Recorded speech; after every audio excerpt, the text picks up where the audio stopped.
Hola vikingos, ¿cómo estáis? Soy un vikingo infiltrado y os saludo como siempre desde el otro lado de las líneas enemigas. Y en el vídeo de hoy, como no, vamos a celebrar esa victoria del Real Madrid, ese pase a cuartos de final frente a Lecce por 1-2 y desde luego, además, teniendo en cuenta que desde luego hay otros que no pueden decir lo mismo. Y me gustaría empezar por ahí, porque me gustaría destacar que, desde luego, tras este cruce de octavos de final, lo cierto es que el camino parece despejarse muchísimo para el Real Madrid, teniendo en cuenta que, desde luego, dos de sus grandes rivales, incluso tres si incluimos al Sevilla, lo cierto es que habrían caído eliminados, ¿no? Como os digo, tanto Sevilla como Atlético de Madrid, que sigue con una crisis realmente tremenda a nivel deportivo, tremendamente silenciada por los medios de comunicación, parece que empiezan a darse cuenta. Y por supuesto también el Barça, que ha vuelto a perder, ha caído nuevamente frente al Athletic Club de Bilbao, bueno, con un Xavi Hernández que lo cierto es que para nada parece que esté mejorando los números de Koeman. Como os digo, pues tras estos resultados, lo cierto es que observando los 8 clubes, los 8 equipos clasificados para este cruce de cuartos de final, ya veremos a ver qué depara el sorteo. Lo cierto, como os digo, es que yo creo que se despeja y mucho el camino para el Real Madrid para conseguir el que podría ser el segundo título de la temporada, un título tremendamente deseado por todos los madridistas, ya que desde luego es una competición en la que, bueno, pues ciertamente no se nos suele dar demasiado bien, o quizá muchas veces no le solemos dar quizá la prioridad y la importancia que debería, ¿no? Como os digo, hay 8 equipos clasificados, son el Mallorca, el Rayo Vallecano, el Cádiz, el Valencia, el Betis, la Real Sociedad, el propio Real Madrid y el Athletic Club de Bilbao, ¿no? Desde luego que todavía hay muy buenos equipos en liza, pero desde luego la caída de tanto Sevilla como Atlético de Madrid como Barça, desde luego que es un punto muy favorable para nosotros de cara a conseguir este ansiado título de Copa del Rey. Y vamos ya con lo que ha sido ese Elche Real Madrid, octavos de final de Copa del Rey. Y bueno, pues lo primero que me gustaría comentar es que el desarrollo del encuentro me ha parecido muy similar al de otros partidos, por ejemplo, de Liga, en los cuales, pues bueno, el Real Madrid se enfrentaba evidentemente a un equipo inferior que claramente, pues bueno, no tenía ningún problema en encerrarse atrás, en jugar muy atrás. Y bueno, pues nuevamente el Real Madrid ha tenido muchísimos problemas para poder de alguna manera descifrar la defensa rival. Ha sido completamente imposible durante los primeros 90 minutos de juego, ¿no? Lo cierto es que hemos tenido que esperar a la prórroga para que empezaran a pasar cosas, y han pasado cosas y muchas, y de verdad, desde luego, mucho que comentar, sobre todo por parte de ese arbitraje realmente lamentable del árbitro de la contienda. Ha sido auténticamente de vergüenza. Me ha parecido horrorosa, una de las peores actuaciones arbitrales que he visto en muchísimo tiempo. Y vuelvo otra vez a lo mismo. ¿Para qué está el VAR? El VAR está, o por lo menos se inventó, o por lo menos se puso para precisamente eso, para evitar este tipo de situaciones. ¿Alguien me puede explicar por qué demonios nadie le hace ir al árbitro a ver la jugada de Marcelo?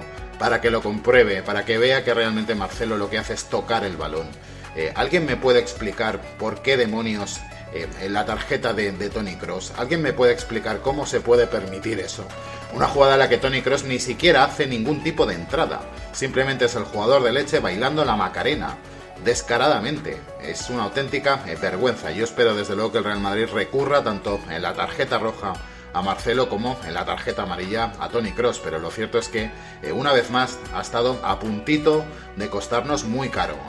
Realmente ese horroroso arbitraje ha estado a punto de costarnos ni más ni menos que la clasificación para cuartos de final. Insisto, son detalles que desde luego se tienen que cuidar mucho, y desde luego en un fútbol de élite, en un fútbol profesional de primer nivel que quiera competir con una liga seria como la Premier League, desde luego este tipo de cosas no se pueden permitir. Es una auténtica vergüenza que se sigan permitiendo que puedan suceder este tipo de cosas, ¿no? Situaciones totalmente injustas, y situaciones sobre todo que favorezcan al infractor, ¿no? Es una auténtica vergüenza, como os digo, y desde luego yo creo que es algo que se debería analizar. Por parte del Real Madrid, por supuesto, destacar que hubo muchísimos cambios por parte de Carlo Ancelotti, pero lo cierto es que, bueno, pues volvemos un poco a lo mismo, lo que venimos comentando a lo largo de la temporada. Bueno, pues debido a los cambios que realizó Carlo Ancelotti, pues bueno, salieron una serie de jugadores que, puesto que, bueno, pues en mi opinión, como no han contado con minutos a lo largo de la temporada, pues desde luego ahora tampoco puedes esperar ver la mejor versión de ellos. Es decir, vale, estoy de acuerdo que Jovic hizo un partido horroroso, pero es que es un jugador que sabe perfectamente que en cuanto llegue Karim Benzema no va a disponer de ni un solo minuto. Insisto, una vez más, de verdad Jovic no podía haber jugado aunque fuese 10 minutos contra el Athletic Club de Bilbao, aunque fuese 10 minutos contra el Barça. Es una auténtica locura. Bueno, pues el resultado de todo esto es eso, es un jugador nuevamente, pues eso, sin ritmo de competición, sin confianza, perdido en el campo, algo muy parecido a lo de Valverde. Ahora juega, ahora no juega, ahora cuenta, ahora no cuenta. Insisto, jugadores como Ceballos, jugador, insisto, muy interesante, un jugador que además yo creo que podía ser muy del gusto de Carlo Ancelotti, ¿no? Un centrocampista, pues bueno, pues de unas prestaciones evidentemente no parecidas a las de Luka Modric, pero sí con algunas de sus características, un jugador de toque, un jugador hábil, un jugador que te puede aportar muchas cosas. Bueno, pues no, es un jugador totalmente residual para Carlo Ancelotti y bueno, pues lo cierto es que lo pones ahí en el campo y bueno, pues bastante hizo desde mi punto de vista, buenos minutos de Ceballos. También quiero destacar el partido de Eduardo Camavinga, en algunos aspectos yo creo que para nada está desmejorando las prestaciones de Casemiro a lo largo de la temporada. Yo creo que es un jugador que merece más minutos y que en muchos sentidos yo creo que está aportando incluso más cosas que el propio Casemiro. Además, me gustaría que no se hiciese la lectura incorrecta de este partido. El Real Madrid no empata a 0 durante los primeros 90 minutos por culpa de los jóvenes o por culpa de estos jugadores poco habituales. Este contexto de partido lo hemos visto con otros rivales, lo hemos visto en otros partidos en los cuales jugaba la vieja guardia. Es exactamente lo mismo. Real Madrid, por lo que sea, por el motivo que sea, y eso es trabajo del entrenador, tiene problemas, tiene verdaderos problemas para descifrar este tipo de defensas. Además es algo que ya viene de la época de Zidane. Insisto, por lo que sea, el Real Madrid tiene muchísimos problemas contra este tipo de rivales, en este tipo de campos, cuando sobre todo pues deciden encerrarse atrás, ¿no? Bueno, pues es algo, insisto, que es trabajo del entrenador. Y desde luego, yo creo que haríamos una lectura totalmente incorrecta si lo que hacemos es culpar de ese empate durante los 90 minutos, bueno, pues a estos jugadores poco habituales que desde luego pues necesitan confianza, necesitan minutos, y la única manera de hacerlo es eso, es ponerles en el campo, darles minutos y hacerles entender que son parte muy importante de la plantilla más allá de la vieja guardia.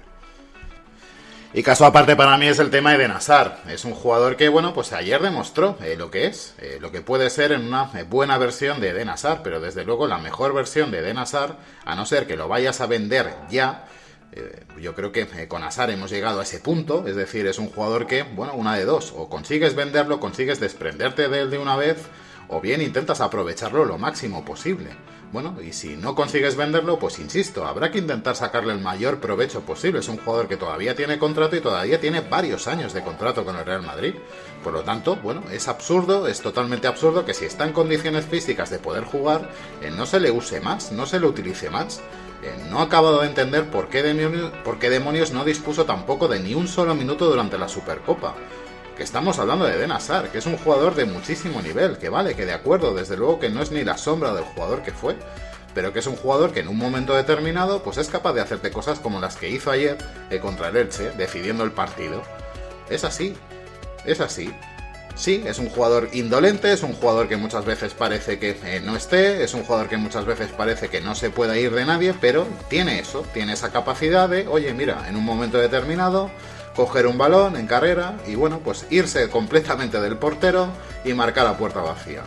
Bueno, insisto, es un jugador que desde luego, si lo vamos a tener, si no lo vamos a poder traspasar durante este mercado invernal, demonios, aprovechémosle, saquémosle partido. Y lo mismo con Bale, por mucho que duela, utilicémosles, aunque sea para dar descanso a otros jugadores. Vinicius está agotado, se empieza a notar. Hay que dar descanso a Vinicius, ya. Pero bueno, insisto, todo esto es tarea del entrenador y desde luego el que mejor lo tiene que saber desde luego es Carlo Ancelotti.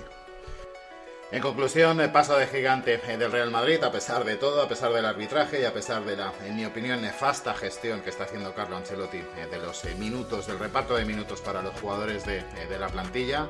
Insisto, es un paso de gigante, ya estamos clasificados para cuartos de final y bueno, pues el sueño de conseguir esa tripleta nacional desde luego sigue siendo posible y desde luego sigue siendo un objetivo tremendamente apetecible y al alcance de la mano del Real Madrid, por poco que se empiecen a gestionar las cosas bien y por poco que también el tema arbitral no nos perjudique en exceso, no nos haga una jugarreta como estuvo a punto de suceder contra el Elche. En definitiva, dejo el vídeo aquí, espero que os haya gustado. Si es así, por supuesto, os animo a que lo apoyéis con un fuerte like. Por supuesto, os animo a que me dejéis en la caja de comentarios vuestra opinión y, por supuesto, también os animo a que os suscribáis al canal si es que no lo estáis. Y como os digo siempre, vikingos, ser del Real Madrid nos hace mejores. Chao.